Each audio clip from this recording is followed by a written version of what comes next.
भारतातील स्थापत्यकला प्राचीन आहे. भारताच्या कानाकोपऱ्यामध्ये अनेक सुंदर किल्ले आहेत, मंदिर आहेत, राजवाडे आहेत आणि जुन्या काळातल्या प्राचीन अनेक वास्तू आहेत.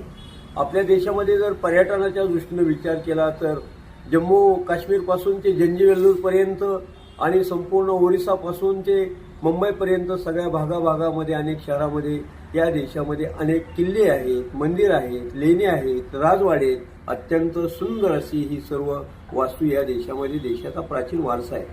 आजच्या देशामध्ये संपूर्ण अजिंठा वेरूळपासून ते संपूर्ण देशामध्ये ताजमहालपासून ते संपूर्ण किल्ले रायगडपासून जंजिवेल्लूरपासून ते शिवनेरीपासून ते प्रतापगडपासून ते संपूर्ण पन्हाळा किल्ल्यापासून अनेक किल्ले आहेत. आणि नुकतंच काही महिन्यापूर्वी आपल्या या किल्ल्यांना जगाच्या जतन वारसा विभागामध्ये एक त्यांची नोंद केली गेली. छत्रपती शिवाजी महाराजांचा वारसा सांगितला गेला.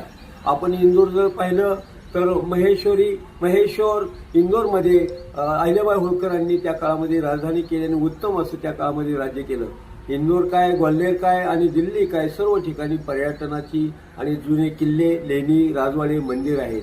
अनेक भारतामध्ये वस्तू संग्रहालय आहेत आणि तीही पाहणं गरजेचं आहे, म्युझियम पाहणं गरजेचं आहे.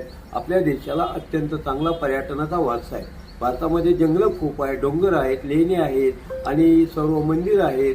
आपल्याला माहिती आहे की आपलं ओरिसामधलं जे मंदिर आहे सुवर्ण मंदिर आहे, त्याच्यानंतर वेगवेगळ्या ठिकाणी खजुराहोचं मंदिर आहे, देशातल्या तालुक्यातल्या राज्यात मंदिर आहेत. आपल्या जिल्ह्यामध्ये अनेक किल्ले आहेत, वारुगडपासून ते पन्हाळा या कोल्हापूरपर्यंत अनेक किल्ले आपण पाहतो. आणि या ठिकाणी मैमनगड आहे, वर्धनगड आहे, अजिंक्यतारा आहे आणि वैराटगड आहे. अनेक किल्ले आपल्या जिल्ह्यामध्ये, वासोटा किल्ला आहे आणि आजूबाजूला सिंहगड आहे आणि आपल्याला प्रतापगड, पुरंदर किल्ले सगळे प्रेक्षणीय स्थळ आहेत. आणि म्हणून शेतकऱ्यांना, मुलांना, माणसांना, जगाला पर्यटनानं आकर्षित केलेलं आहे. पाचगणी, महाबळेश्वरसारखी आपल्या जिल्ह्यातील पर्यटनाची केंद्र आहेत. त्या ठिकाणी अत्यंत थंड हवेची ठिकाणं आहेत, हिरवंगार आता सुद्धा त्या ठिकाणी असतं.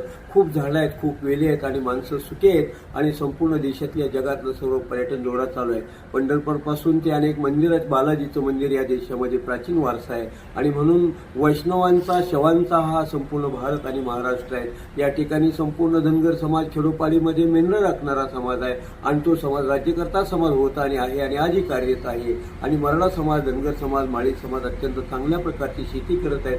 सगळे समाज चांगले शेती करत आहेत आणि या देशातला सगळा बहुजन समाज गुण्या गोविंदानं राहतं. टेक्नॉलॉजीच्या जगामध्ये या अनेक वेगळी ठिकाणं पाहावीत, मंदिरं पाहावीत, किल्ले पाहावीत, लेणी पाहावीत, राजवाडे पाहिजेत आणि सर्वात महत्त्वाचं अनेक जी मोठमोठी ग्रंथालय आहेत ती जाऊन पुस्तके वाचावीत आणि सर्व जीवनाला आपल्या आनंद घ्यावा, प्रबोधन आपलं करावं. वाचन, लेखन, वाचन, मनन, प्रवास